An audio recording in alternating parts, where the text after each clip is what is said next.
Hola, ¿qué tal? Aquí estamos nuevamente para compartir la lección de esta semana, la lección número 8, el cumplimiento de las profecías del Antiguo Testamento. Cuando empezamos a leer la Biblia, nos damos cuenta que Génesis es el principio y Apocalipsis es el final. Cuando a ti te están contando una historia, ¿verdad?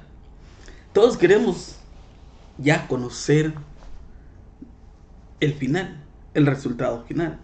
Pero es un proceso muy largo, en el cual tú tienes que esperar, tener paciencia. Cuando nosotros estudiamos la Biblia, a veces nos gustan nada más las cosas bonitas, las cosas que a mí me agradan. Cuando me cuentan algo, yo quiero que me cuenten lo que a mí me agrada. Hoy en día vivimos en un mundo donde a todos nosotros nos gusta que nos cuenten cosas bonitas. Aún tu vida diaria, aún en tu matrimonio, aún en la iglesia, tú solo quieres momentos buenos. No quieres, no deseas pasar por esos momentos que no son agradables. Y es real, porque a nadie le gusta. Mas sin embargo, hay que pasar. En el matrimonio, para darnos cuenta qué tan bueno, qué tan cimentado está el matrimonio. En el caso de tu espiritualidad, la iglesia, también es para darnos cuenta qué tan buenos somos, ¿verdad? Tan buenos cristianos, tan buenos creyentes. No es solamente de palabras, sino también hay que vivirlo. Y para vivirlo tú sabes todo lo que hay que pasar. Al estudiar nuestra lección en esta semana nos damos cuenta que todo se cumplió. Es lo maravilloso de esto. Todo se cumplió tal como Dios lo deseaba. Solo que hubo un problema. No todos esperaban ese final. No a todos les gustó ese final. Y hoy en día probablemente que no nos va a gustar ese final. Pero va a ser el resultado de lo que nosotros hayamos creído. Oramos. Señor, le damos las gracias porque nos ha cuidado y nos ha bendecido, y al estudiar nuestra lección le suplicamos que usted nos dé ese espíritu de sabiduría para poder entenderlo y para poderlo vivir todos los días, Señor. Por favor, quédese con nosotros en el nombre de Jesús. Amén. Nuestro versículo para memorizar esta semana se encuentra en San Juan 5:36. Pero yo tengo un testimonio mayor que el de Juan. Las mismas obras que el Padre me encomendó realizar, esas mismas obras que hago, testifican que el Padre me envió. También en el Evangelio de Juan se aprecia todo lo que Jesús dijo e hizo como demostración de que era el Cristo, el Mesías prometido de Israel. Además vino como un integrante del pueblo del pacto, como un judío nacido en Belén, tal como lo había predicho las Escrituras. Sin embargo, como escribió Juan, en el mundo estaba, y el mundo fue hecho por él, y el mundo no le conoció. Qué triste, ¿no? Estaba en el mundo, creó el mundo, pero el mundo no le conoció. Es una afirmación asombrosa, como podemos ver en los 4 evangelios. Muchos no le reconocieron como quien realmente era, aunque deberían haberlo hecho, especialmente en vista de todo lo que Jesús dijo e hizo, y más aún, porque la escritura del Antiguo Testamento lo señalaban claramente.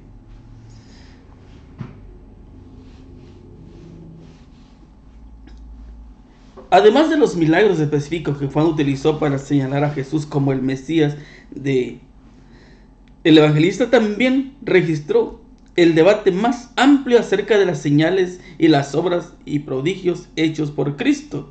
Por ejemplo, miramos ahí en San Juan 5:17. Y Jesús le respondió: mi Padre hasta ahora trabaja y yo trabajo. El versículo 20: porque el Padre ama al Hijo y le muestra todas las cosas que Él hace, y mayores obras que ésta le mostrará, de modo que vosotros os maravilléis. Y en San Juan 5, 36, 37 y 38 leemos: mas yo tengo mayor testimonio de que el de Juan, porque las obras que el Padre me dio para que cumpliese las mismas obras que yo hago, dan testimonio de mí, porque el Padre me ha enviado. También el Padre que me envió ha dado testimonio de mí. Nunca habéis oído su voz, ni habéis visto su aspecto, ni tenéis su palabra morando en vosotros, porque a quien él envió, vosotros no creéis. Si tú estás leyendo un libro, tú sabes de qué se trata. Cuando tú empiezas a leer Génesis, tú sabes de qué se trata el capítulo 1, de la creación. ¿Y quién es el creador? Dios. Cuando lees el capítulo 2 de Génesis, te das cuenta que Dios dijo que hay que guardar el sábado. Dios dice que santificó el matrimonio. Cuando miramos en el capítulo 3, nos damos cuenta que Dios le dijo a Adán y a Eva que no comiera de ese árbol. Y podemos mirar que cayó en la tentación, pecó. Pero en el versículo 15 específicamente de Génesis 3, nos damos cuenta que Dios le hace una promesa a la pareja. Iba a haber esa controversia, esa lucha, pero Él les dijo que alguien iba a venir a rescatar ese mundo perdido. Y se cumplió. Y nos damos cuenta de que al llegar al final también de Génesis, también nos damos cuenta que Jacob profetiza de que uno de sus hijos, de una de las tribus, iban a ser Cristo. Y así sucesivamente. Si llegamos a Éxodo, tú te das cuenta que ahí encontramos que dice: yo soy el gran yo soy. ¿Quién es? Es Dios. Ahora, Moisés empieza a describir quién es Dios, cómo guía, cómo conduce. Y podemos mirar Levítico, que se enfoca más en el santuario. También el libro de Números, miramos la serpiente. Podemos mirar el libro de Deuteronomio, que se enfoca más, ¿verdad? Y así, hasta llegar a Malaquías. Malaquías capítulo 4, tú puedes leerlo también. Y ahí dice que iban a ser Juan, y que Juan el Bautista y la profecía se cumple. Entonces, es triste, ¿no? Que nosotros podamos tener una Biblia y la podamos leer. Yo conozco muchas personas que la verdad yo les admiro porque se saben tantos versículos de la Biblia. El otro día yo escuché una persona que me estaba contando que él conocía a alguien que sabía 187 que dio, o sea, él en una sociedad de jóvenes, él ganó ese juego, ese concurso, como tú le conozcas, y dijo 187 versículos, y se saben muchos, pero tal vez por los nervios no los dijo, y yo me quedé pensando, ¿cuántos versículos sabe? En el tiempo de Jesús, cuando Jesús vino a esta tierra, todos los maestros, los padres, se enfocaban de que sus hijos estudiaran por lo menos 5 libros, la Torá, la llamada Torá, y eso se los tenían casi a aprender de memoria. Ahora yo te pregunto, ¿de qué servía que se pudieran aprender los 5 libros o muchos más, quizás muchos más, porque los salmos, tal vez Isaías, se enfocaban en Isaías 53, pero ¿de qué servía si no reconocían a la persona de la cual le está hablando? Va a venir un Mesías, pero ¿quién es? Y sabes que hay algo que a mí me gusta cuando leemos la Biblia. Lo que me encanta es de que tú puedes encontrar ahí cómo te describe quién es Jesús. Y Juan, por eso cuando tú lees el libro de Juan, él dice, en el principio, o sea que allá en el principio, allá en Génesis había un creador. Y aquí Juan lo afirma, que Jesús era el creador. El plan de Dios con su Hijo ya estaba trazado. Y entonces Dios le dijo a Jesús, tú vas a construir este mundo. Y es por eso que a Dios no le habían visto, no le habían conocido. Pero ¿sabes cómo es bueno Dios? Dios es muy bueno, muy bueno. Porque para que la gente, para que tú y yo conociéramos a Dios, entonces Dios envió a su Hijo, a Jesucristo. Y el carácter de Cristo era el mismo carácter de Dios. ¿Sabes qué es bueno? Porque si Dios hubiese venido, pues todos hubiesen muerto porque no podrían verle. El pecado causa división entre Dios y el mundo y el hombre. Y entonces nosotros también no existiéramos. Sabes que eso es maravilloso. Cuando nosotros leemos también ahí en San Juan 10:38, más si las hago, aunque no me creáis a mí, creed a las obras, para que conozcáis y creáis que el Padre está en mí y yo en el Padre. Todos los milagros, todas las evidencias están ahí en los 4 evangelios de todo lo que Jesús hizo. Pero no creían. Por eso dice, tienen oídos pero no oyen, tienen ojos pero no ven. En San Juan 14:10 y 11 dice, ¿no crees que yo soy en el Padre y el Padre en mí? Las palabras que yo os hablo no las hablo de mi propia cuenta, sino que el Padre que mora en mí, Él hace las obras. Creedme que yo soy en el Padre y el Padre en mí. De otra manera, creedme por las mismas obras. El propósito de la venida de Jesús era hacer las obras de aquel que lo envió, para que esas obras demostraran al mundo la procedencia divina de Cristo. Es decir, vino a hacer las obras que el Padre le había encomendado, y las obras que hizo fueron un claro testimonio de que él procedía del Padre.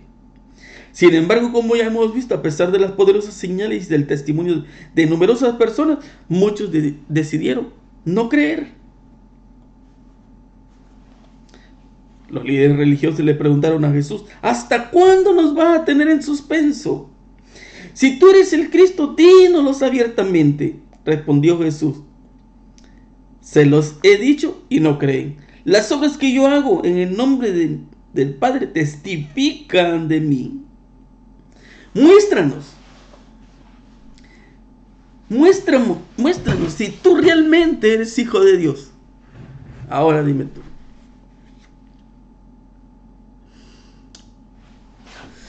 ¿cómo podría llevarse a cabo ese milagro del paralítico que tiene 38 años ahí postrado, y con el poder de Jesús, el poder de Dios, levantarse, caminar y ser transformado?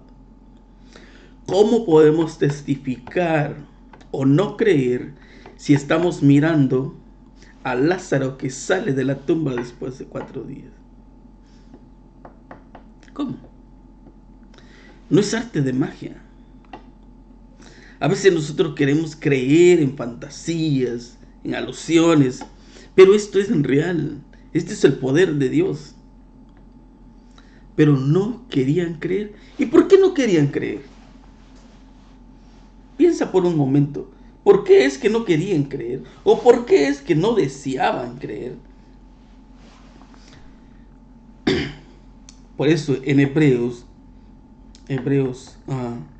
capítulo 1, versículo 1 al 5, Dios, habiendo hablado muchas veces y de muchas maneras en otro tiempo a los padres por los profetas, en estos postreros días nos ha hablado por el Hijo, a quien constituyó heredero de todo y por quien asimismo hizo el universo, el cual, siendo el resplandor de su gloria y la imagen misma de su sustancia, y quien sustenta todas las cosas con la palabra de su poder, habiendo efectuado la purificación de nuestros pecados, por medio de sí mismo se sentó a la diestra de la majestad en las alturas, hecho tanto superior a los ángeles, cuanto heredó más excelente nombre que ellos, porque ¿a cuál de los ángeles dijo Dios jamás, mi hijo eres tú, yo te he engendrado hoy? Y otra vez, yo seré a él padre y él me será a mi hijo. Es interesante, ¿no? ¿Qué había hecho el pueblo llamado de Dios? Tenemos que poner atención a esto y escuchar. Esto es muy triste. El pueblo llamado de Dios, así llamado de Dios, el pueblo elegido. ¿Qué hizo con los profetas? Les quitaron la vida. No creían en ellos. Y hoy no sucede lo mismo. Es interesante que tenemos que estudiar nuestra lección para darnos cuenta qué es lo que estamos viviendo, qué es lo que pasa en este ingrato mundo. Jesús dijo a los judíos: mi padre hasta ahora trabaja y yo trabajo. No puede el hijo hacer nada por sí mismo, sino lo que ve hacer al padre, porque todo lo que el padre hace también lo hace el hijo igualmente, porque el padre ama al hijo y le muestra todas las cosas que él hace, y mayores obras que ésta les mostrará, de modo que vosotros os maravilléis. Podemos mirar que los levitas, como dice Nehemías 9:6, tú, oh Jehová, eres solo, tú hiciste los cielos y los cielos de los cielos y toda su milicia, la tierra y todo lo que está en ella. Tú vivificas todas estas cosas. Y también leemos ahí en Hechos 17:28, porque en él vivimos y nos movemos y somos, como algunos de vuestros propios poetas también han dicho, porque linaje suyo somos. A veces nosotros podemos creer, un ejemplo bien claro. ¿Te gusta el fútbol? Ok. Tú puedes creer en tu equipo, pero muchas veces te das cuenta que tu equipo es un fracaso. Quedas decepcionado. Y ahora, ¿cómo tú puedes creer en ese equipo y no creer en Dios? Mira, Dios nunca te ha decepcionado. Dios nunca te va a fallar, porque Él no falla. Y lo interesante es de que muchas de las veces yo prefiero no creerle. En Hebreos 4:3 dice: pero los que hemos creído entramos en el reposo de la manera que dijo: por tanto juré en mi ira, no entrarán en mi reposo, aunque las obras suyas estaban acabadas desde la fundación del mundo. Muchos quedaron tendidos en el desierto, no entraron a la tierra prometida. La historia se va a volver a repetir. Cuando Jesús vino, la historia se repitió por segunda vez. Muchos no entraron en el reposo. Hoy en día, muchos, duele, pero muchos no van a entrar en el reposo. Pero no es porque Dios no quiera, sino porque tú decides, yo decido, cada uno de nosotros decide qué quiere hacer con su vida, cómo quiere creer, cómo quiere vivir. Dios no te va a forzar.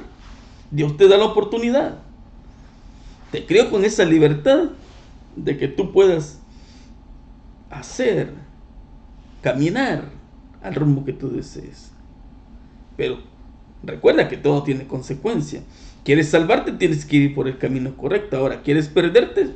Pues, sinceramente, sigue ahí. Además de los milagros y los testimonios específicos que Juan utilizó para señalar a Jesús como el Mesías, el evangelista también apeló a la autoridad del Antiguo Testamento en sus profecías que anunciaban la obra de Cristo. Leemos ahí en San Juan 5:39 y 40.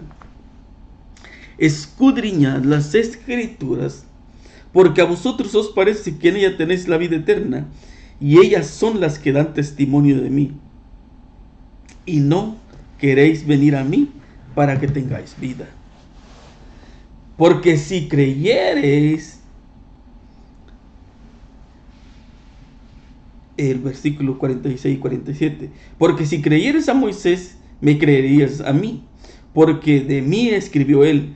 Pero si no creéis a Moisés a sus escritos. ¿Cómo creeréis a mis palabras?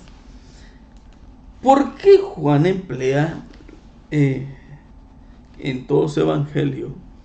¿Por qué él habla del Antiguo Testamento? Porque, ¿sabes que ellos creían en Moisés? Para ellos Moisés era como su Dios. Ok, ese era el profeta indicado. Y todo lo que Moisés decía, eso era lo que se hacía. En apariencia. Solo de palabras, pero no lo vivían. Y es por eso que él está diciendo, escudriñad las escrituras, porque a vosotros os parece que en ella tenéis la vida eterna, y ellas son las que dan testimonio de mí. Ahora, puede que ellos eran estudiosos. Ellos estudiaban muchos. Pero, ¿sabes? Ellos pensaban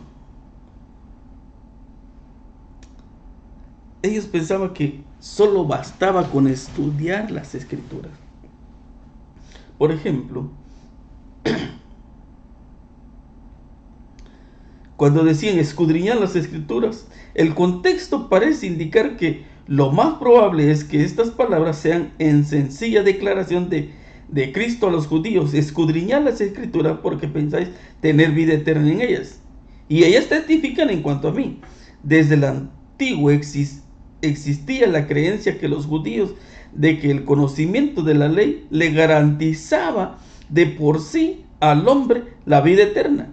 Por ejemplo, se dice que Haliel, rabino del siglo I a.C., afirmó: uno que ha atesorado para sí las palabras de la Torá ha adquirido para sí la vida del mundo venidero. Ellos creían, ellos pensaban, y eso es lo que les enseñaban sus maestros, los rabinos. Ahora, ellos pensaban que, su creencia, ¿no?, que si estudiaban solo la Biblia, con eso ellos ya tenían asegurada la vida eterna.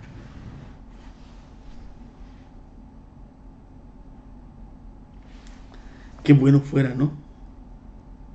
Sí, fuera bueno. Porque yo no necesitaría ir a la iglesia. Ya ves que muchas personas, yo no sé si tú has escuchado, o quizás tú lo has dicho, yo no necesito ir a la iglesia porque yo, con que no tenga problema con nadie, con que no me meta en conflicto con nadie, yo estoy bien con Dios. Eso es lo que piensa la gente. Entonces los judíos están pensando y creyendo que con solo leer la Biblia, o sea, la Torah, ya basta. Con eso ellos ya tienen asegurada la vida eterna. Y es por eso cuando Jesús le dice, y las escrituras, sí, dan testimonio de mí. Todo lo que ustedes están estudiando hablan de mí. Ahora, ¿tú crees que te vas a salvar por eso? Si la esencia es Cristo, la esencia del Evangelio es Cristo, todo te conduce a Cristo. Por ejemplo, hay personas que dicen, yo no necesito guardar la ley. Ahora dime tú, ¿a dónde te lleva la ley? La ley te conduce a Cristo. Pero cuando tú no quieres guardar la ley, entonces tú no tienes a Cristo. Lo mismo está pasando con los judíos. Ellos están leyendo y miran la ley y hicieron de la ley un montón de mandamientos, pero no la guardaban. Ese es el problema. Tú miras donde quiera, tú puedes encontrar que ahí están los 10 mandamientos. No basta con que estén ahí. No basta. Necesitas guardarlos, necesitas vivirlo. Ahora, yo no me voy a salvar porque estoy hablando aquí. No me voy a salvar. No me salva estar hablando. No me salva predicar. No me salva. Lo que a mí me salva, el que a mí me salva es Cristo. Si yo creo que Cristo puede transformar mi vida, yo me voy a salvar. Todo el evangelio me conduce a Cristo. Yo tengo que creer en Cristo. Y es por eso que Él dice, sí, la vida eterna yo la encuentro cuando yo crea en Cristo. Cuando yo tenga a Cristo. Ahora tú puedes ver. Hay un montón de iglesias, pero no creen en Cristo. Porque si creyeran en Cristo, hicieran las obras de Cristo. Entonces, también hay un problema porque estas personas dicen que el Antiguo Testamento es cosa del pasado. Es cosa de Moisés. Y todavía este es un problema más grande. Moisés conducía todo lo que le escribió a Cristo. Pero los judíos creían en Moisés, en apariencia. Pero hay personas que no creen ni en Moisés. Porque es cosa del pasado, del Antiguo Testamento. Eso ya no existe. Ahora, ¿a dónde los conduce la Biblia? Tú no puedes tener un medio evangelio. Tú no puedes obtener una media vida eterna. Tú no puedes tener un día en el cielo y un día aquí. No. Tienes que decidir vivir aquí o vivir en el cielo. Perderte o salvarte. Morir o vivir. Tú decides. Pero ellos no quisieron. Y es por eso cuando tú lees ahí en el libro de Números,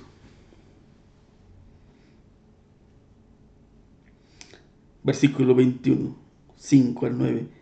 Y habló el pueblo contra Dios y contra Moisés, porque no hiciste subir de Egipto para que muramos en este desierto, pues no hay pan ni agua, y nuestra alma tiene fastidio de este pan tan liviano. Y Jehová envió entre el pueblo serpientes ardientes que mordían al pueblo, y murió mucho pueblo de Israel. Entonces el pueblo vino a Moisés y dijo: hemos pecado por haber hablado contra Jehová y contra ti. Ruega a Jehová que quite de nosotros esta serpiente. Y Moisés oró por el pueblo, y Jehová dijo a Moisés: hazte una serpiente ardiente y ponla sobre una asta, y cualquiera que fuere mordido y mirare a ella vivirá. Y Moisés hizo una serpiente de bronce y la puso sobre un asta, y cuando alguna serpiente mordía a alguno, miraba a la serpiente de bronce y vivía. La serpiente de bronce en sí nos salvaba. Era una representación de Cristo. Sí, el pecado es tan horrible que a veces no lo queremos aceptar. Ese es el problema. Muchos están creyendo en la serpiente y se hacen una serpiente de bronce y dicen: yo voy a obtener la salvación. No. Solo que le está diciendo lo que tiene que hacer. Cuando alguien le mordía a la serpiente, miraba ahí, era Cristo. Cuando yo caigo en pecado, cuando yo fallo, ¿sabes? La solución es mirar a Cristo, ir a Cristo. Y sabes que muchos pierden la vida por el orgullo y prefieren morir así, a causa del pecado. Para que el pecado se termine, tiene que ir a Cristo. Por eso que Él lo demostró. Es por eso que Él vino a este mundo, para mostrarnos cómo es que podemos ser vencedores. Cuando aprendamos a depender de Dios. Pero si tú no quieres aprender a depender de Dios, ¿crees tú que te vas a salvar porque solamente vas a la iglesia? No, mi hermano. No, mi amigo. Tú no te salvas porque vayas a la iglesia. Tú no te salvas porque vayas a la Biblia y leas la Biblia todos los días. Tú te salvas cuando aceptas el mensaje y vivas el mensaje. Porque todo conduce a Cristo. Cuando tú tengas a Cristo en tu corazón, la victoria es tuya. Por eso Pablo dice: para mí el vivir es Cristo. Cristo lo es todo para mí. Ahora si yo muero, muero en Cristo. Pero ahora que yo vivo, vivo en Cristo. En San Juan 13:18, no hablo de todos vosotros, yo sé quién he elegido más que se cumpla la escritura. El que come pan conmigo levantó contra mí su calcañar.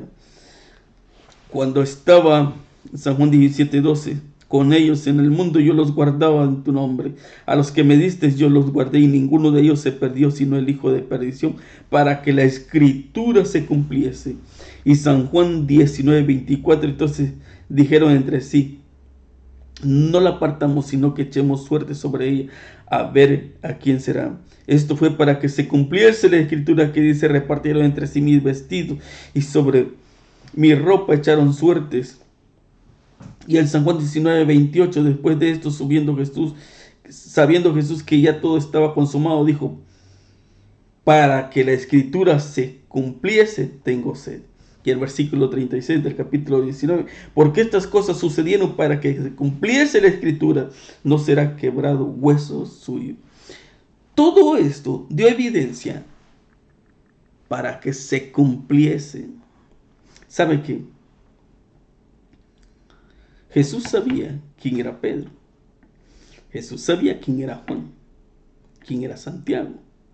Jesús sabía quién era Judas. Él conocía el corazón de Judas. Jesús sabía que a Judas le gustaba el dinero. Y Judas tenía que pasar la prueba. Y por eso Jesús lo puso como tesorero. Él no pasó la prueba, porque amaba el dinero. A veces yo quiero hacer de mi Dios el trabajo. A veces yo quiero hacer de mi Dios el dinero. A veces yo quiero hacer de mi Dios lo que el mundo me ofrece. Entonces yo estoy perdido. Judas quiso vivir a su manera y se perdió para que se cumpliese la escritura. Ahora, yo te pregunto, ¿crees tú que Dios te conoce o no te conoce? ¿Te conoce? Claro que te conoce. Él conoce tu corazón. Él sabe. Y tú también sabes cuántas oportunidades has recibido y cuántas veces lo has rechazado. Él lo sabe.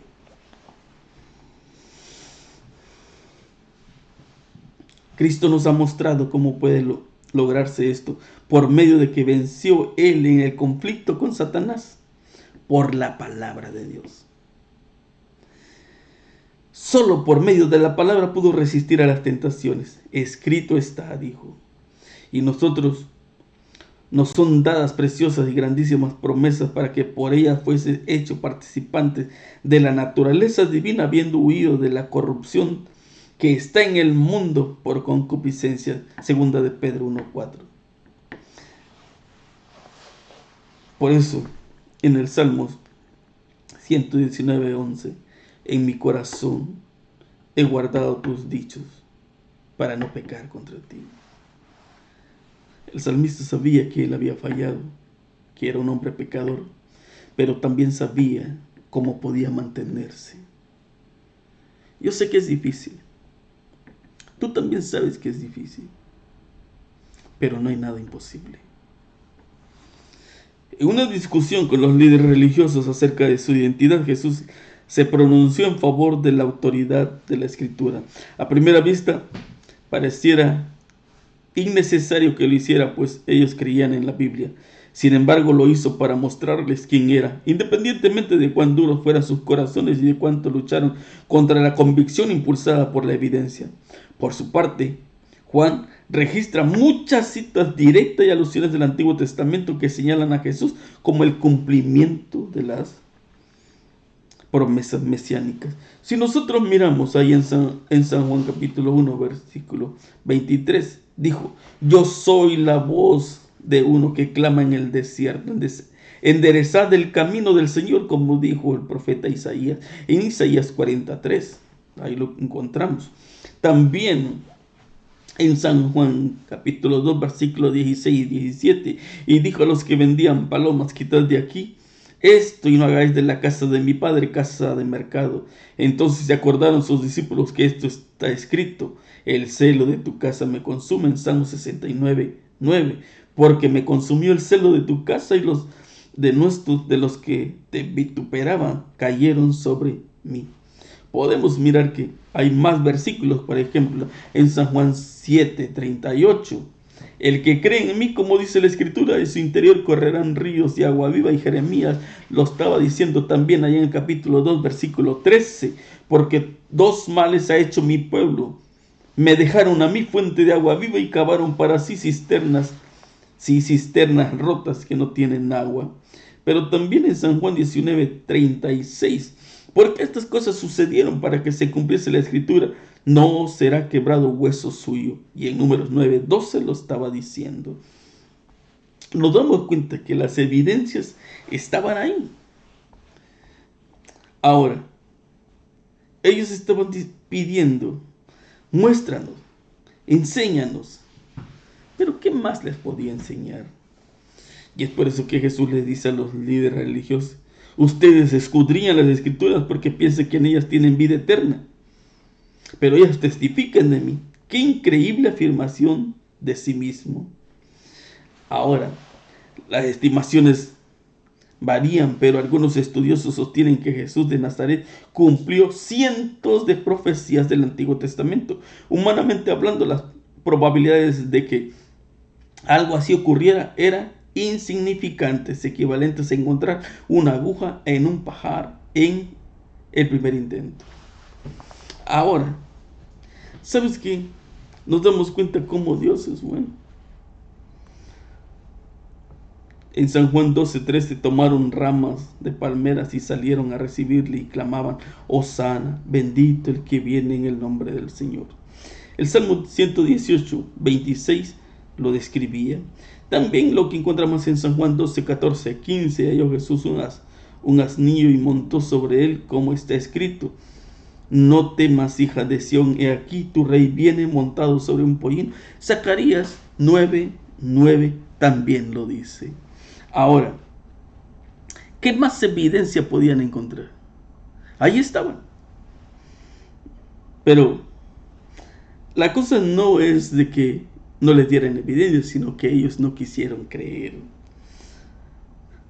Al alejarse del templo se encontraron con una multitud que venía con sus enfermos en busca del gran médico, ansioso de llegar a aquel que era su única esperanza. De nuevo se llenaron los atrios del templo de enfermos e inválidos, y una vez más Jesús los atendió. Volviéndose quedadamente al templo, oyeron las voces de hombres, mujeres y niños que alababan a Dios. Al entrar, quedaron estupefactos ante la maravillosa escena. Vieron sanos a los enfermos, con vistas a los ciegos, con oídos a los sordos y a los tullidos saltando de gozo. ¿Qué más evidencia podían pedir? Si aquí les estaba dando la evidencia de quién era Él. Y es por eso, ya aquel verbo fue hecho carne y habitó entre nosotros, lleno de gracia y de verdad, dice Juan 1:14. Ahora, cuando nosotros vamos ahí a Segunda de Corintios, en Segunda de Corintios capítulo 3, Segunda de Corintios,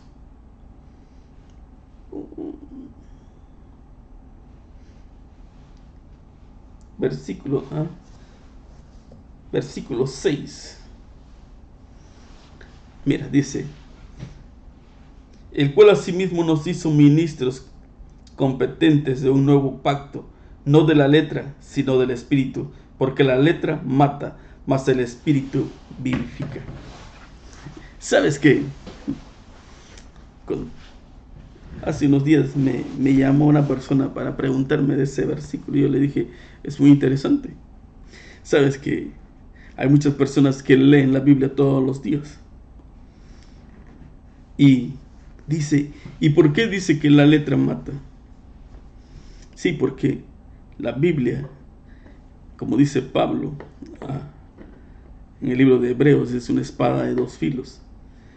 Tú puedes obtener la vida eterna o la muerte eterna. Las muchas letras, con el poder del Espíritu Santo, te dan sabiduría, te dan la vida eterna. Las muchas letras sin oración y conversión te condenan. Así de sencillo. Ellos estudiaban todos los días, pero no oraban para pedir sabiduría. ¿Te acuerdas de Natanael? Natanael subió al monte, fue a orar, le pidió que si él era Jesús, que le mostrara, y el Espíritu Santo le reveló. María Magdalena, cuando él está tirando ese perfume, fue el Espíritu Santo que la condujo. A Felipe fue el Espíritu Santo que lo condujo. Al mismo Pablo fue el Espíritu Santo que lo condujo. El Espíritu Santo le decía, no vayas a ese pueblo, pues no va.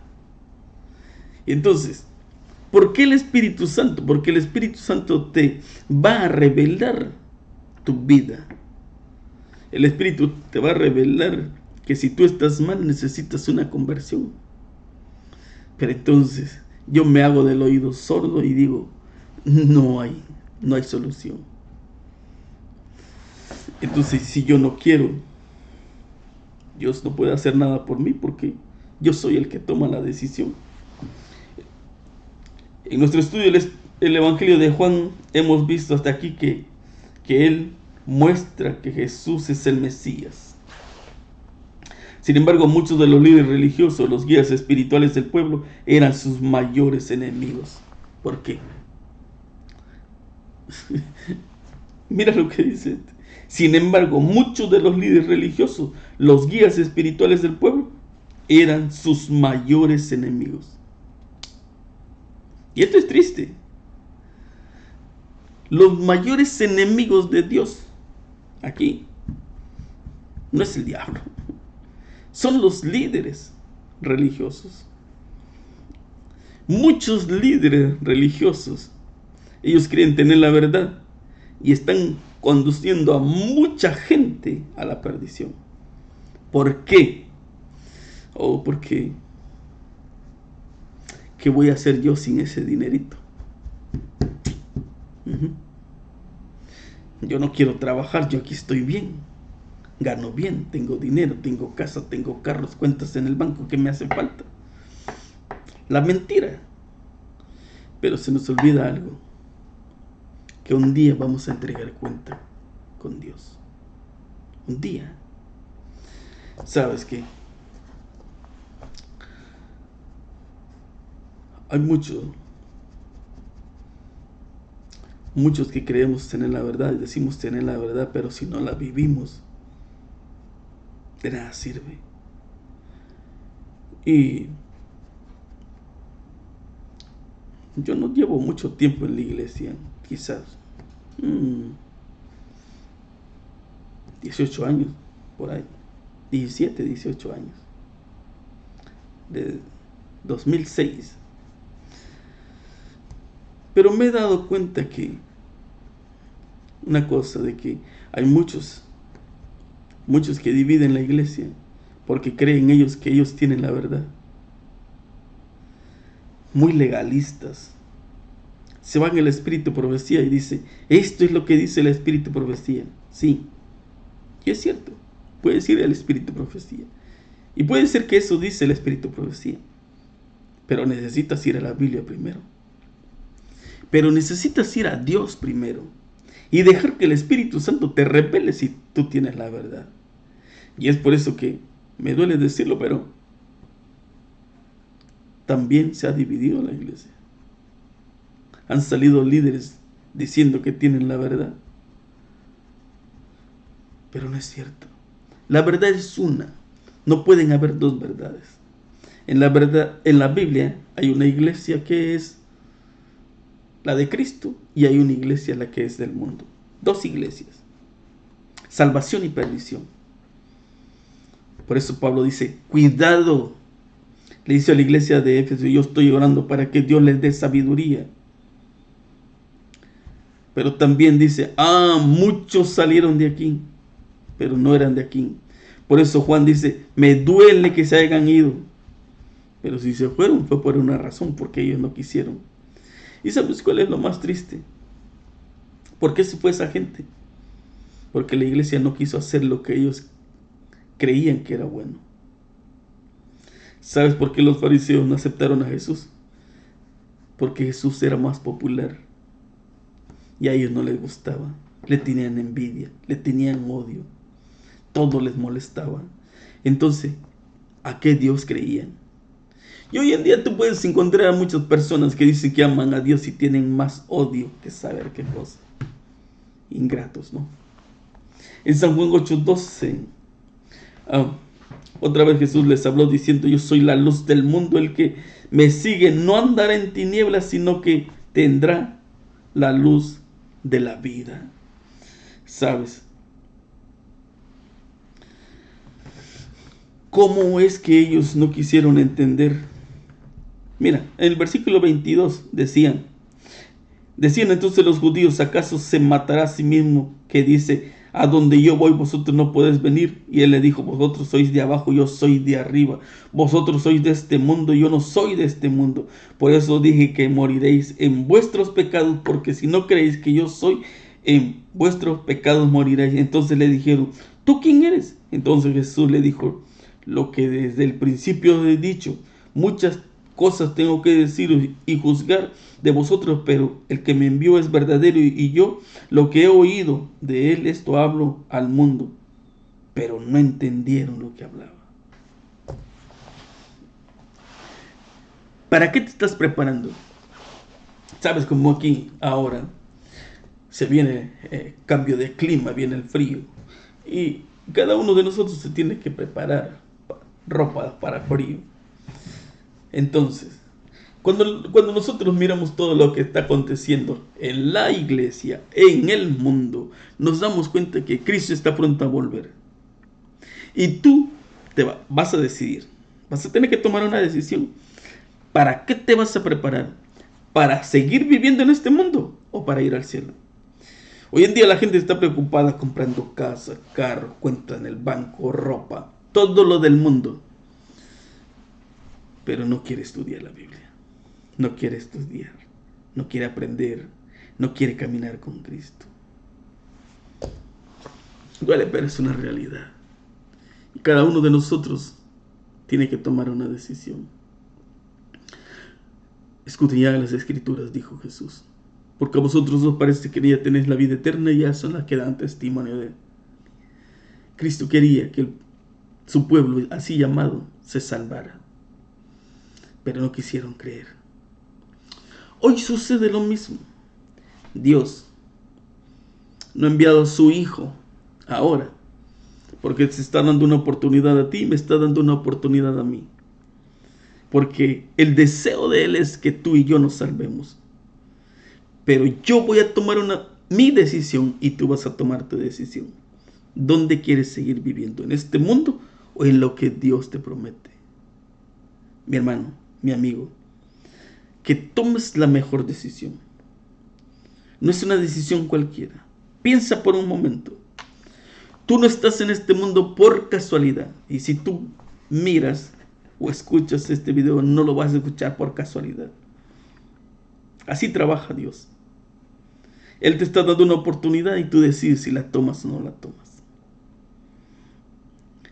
Dios quiere que el propósito para el cual tú vives se cumpla. Tú ahora estás vivo porque Dios desea que quieres.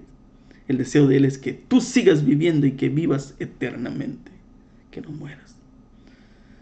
Y si un día pierdes la vida, pero que mueras en Cristo. Ese es el deseo de Él. Que Dios te bendiga. Oramos. Señor, le suplicamos, le rogamos que nos dé sabiduría, Señor, para poder entender su palabra y vivir su palabra. Reconocemos que le hemos fallado porque a veces pasamos tiempo haciendo otras cosas que no tienen provecho. Ayúdenos a pasar más tiempo estudiando, orando y testificando de su poder, de su palabra. Gracias, Señor, por escucharnos. Gracias por su amor y su misericordia. Todos estos favores se los suplicamos en el nombre de Jesús. Amén. Mi hermano, mi amigo, que Dios te bendiga y te ayude a tomar la mejor decisión. Nos vemos la próxima semana con la lección número 9, la fuente de la vida.